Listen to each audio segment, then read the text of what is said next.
Assalamualaikum warahmatullahi wabarakatuh. Perkenalkan, nama saya Parmata Demani. Saya ingin menampilkan hasil dari PowerPoint saya yang berjudul Bahasa sebagai Fenomena Analis Percampuran Bahasa.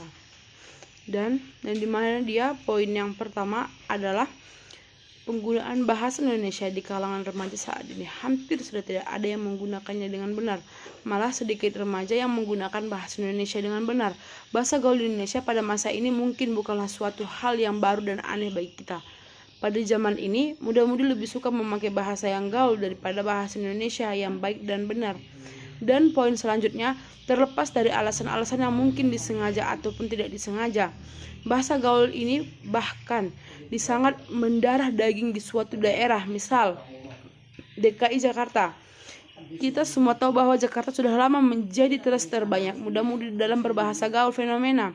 Ini ternyata tidak hanya merambah daerah metropolitan, bahkan kota-kota besar pun ikut merasakan atmosfer fenomena ini. Bahasa gaul bisa dibawa oleh orang Jakarta. Menurut survei yang saya lakukan, dari 5 orang yang berasal dari ibu kota, ada 4 orang yang menggunakan bahasa gaul sebagai bahasa kesehariannya. Dan poin yang ketiga ialah kesalahan ini disebabkan oleh beberapa banyak faktor, di antaranya lingkungan, budaya, dalam kurung kebiasaan pendidikan yang salah. Mungkin jika masuknya budaya asing dan mencampurnya dengan bahasa Indonesia agar terlihat menjadi mudah bagi yang menciptakannya. Lingkungan sangat mempengaruhi penggunaan bahasa sehari-hari kita di lingkungan sekolah, lingkungan keluarga, lingkungan bermain, dan forum-forum lainnya. Banyak sekali pengucapan-pengucapan yang salah dan menjadi kebiasaan di kalangan. Dan poin selanjutnya, misalnya dengan mencampurkan bahasa Inggris dengan bahasa Indonesia dan mencampurkan lagi dengan bahasa Betawi. Contohnya, gua lagi OTW nih, kamu di mana? Menurut mereka, bila orang asing saja melakukan hal ini, berarti hal ini sudah menduniai, dan karena jika dilakukan, bisa dikatakan inilah faktor psikologi. Ada juga karena bahasa campuran lebih mudah diucapkan dan lebih familiar. Tidak perlu belajar khusus untuk bisa berbahasa campur gaul ini. Namun, menurut saya, faktor psikologika yang paling mempengaruhi percampuran bahasa asing dengan bahasa Indonesia. Dan poin selanjutnya, bahasa prokem Indonesia atau bahasa gaul atau bahasa prokem yang khas Indonesia dan jarang dijumpai di negara-negara lain, kecuali di komunitas-komunitas Indonesia. Bahasa prokem yang berkembang di Indonesia lebih dominan dipengaruhi oleh bahasa Betawi yang mengalami penyimpangan pemakaian kata oleh kaum remaja Indonesia yang menetap di Jakarta. Selanjutnya, 1. Dehdah atau dehdah, asalnya dari K. Dan poin selanjutnya, itulah kata sudah diucapkan singkat menjadi deh atau dah atau udah. Namun dalam konteks berikut, deh atau dah ini sebagai penekanan atas pernyataan. Bagaimana kalau coba dulu deh, tidak menggunakan intonasi pernyataan. Bagaimana kalau dicoba dahulu, besok pagi aja deh. Bagaimana kalau besok pagi aja.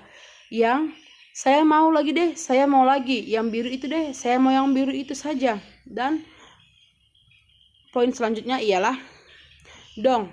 Partikel dong digunakan sebagai penegas yang halus atau kasar pada suatu pernyataan yang akan diperbuat. Tentu saja, sudah pasti dong, sudah pasti, atau tentu saja, mau yang itu dong, tentu saja saya mau yang itu. Kata perintah atau larangan yang sedikit kasar atau seruan larangan. Maju dong, tolong maju. Pak atau Bu, pelan-pelan dong, pelan-pelan saja. Kak atau Dik. Dan poin selanjutnya ialah kok. Kata tanya pengganti. Terlambat.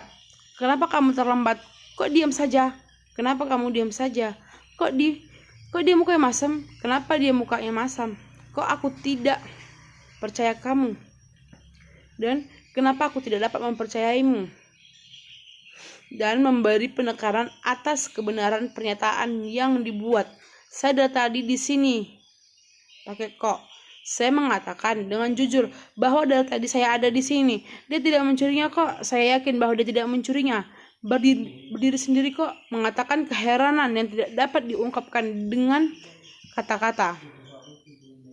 Dan poin selanjutnya ialah sih. Atau karena dia serakah sih. Karena dia serakah dengan ekspresi mencemooh. Kamu sih datangnya terlambat. Kamu kah? Karena kamu datang terlambat. dengan ekspresi menyesal. Digunakan tepat setelah sebuah kata tanya yang artinya kurang lebih sebenarnya. Tadi dia bilang apa sih? Sebenarnya apa yang dia katakan tadi? Berapa sih harganya? Sebenarnya harganya berapa? Apa sih yang dia mau? Sebenarnya apa yang dia mau? Dengan ekspresi jengkel. Mau kapan sih?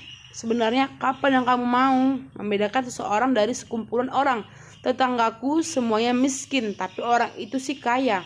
Orang itu lebih kaya daripada yang lain. Aku tidak akan terjebak. Kan aku sudah belajar banyak. Yang lain boleh terjebak. Saya pasti tidak akan terjebak sebab saya sudah belajar banyak. Ya, selalu menyatakan kekecewaan dan selalu digunakan di awal kalimat atau berdiri sendiri. Ya kamu sih, ini karena kamu. Ya Indonesia kalah lagi. Indonesia kalah lagi dengan ekspresi kecewa. Ya udah selesai. Belum sudah selesai. Dan poin selanjutnya ialah masalah utama yang kita hadapi dalam budaya pencampuran dua bahasa. Ini adalah masalah yang di psikologi. Maka cara yang paling ampuh adalah memberikan pengertian kepada para remaja bahwa berkomunikasi dengan bahasa seperti itu adalah sia-sia dan tidak berguna, karena bukanlah bahasa standar, sama saja seperti perempuan yang biasa menggunakan bahasa-bahasa yang mereka buat. 12. Poin yang terakhir yaitu poin 12. Cara ampuh yang lain adalah dengan memunculkan budaya berbahasa Indonesia yang sesuai agar menjadi kebiasaan sehari-hari. Ini seperti yang dikatakan Pak Amir kepada pemerintah lewat tulisan beliau dalam menanggapi masalah yang terjadi di Indonesia. Maka dengan budaya yang baik pasti akan bisa berubah walaupun butuh waktu yang sangat lama. Cukup sekian dari PPT saya. Walakhir. Assalamualaikum warahmatullahi wabarakatuh.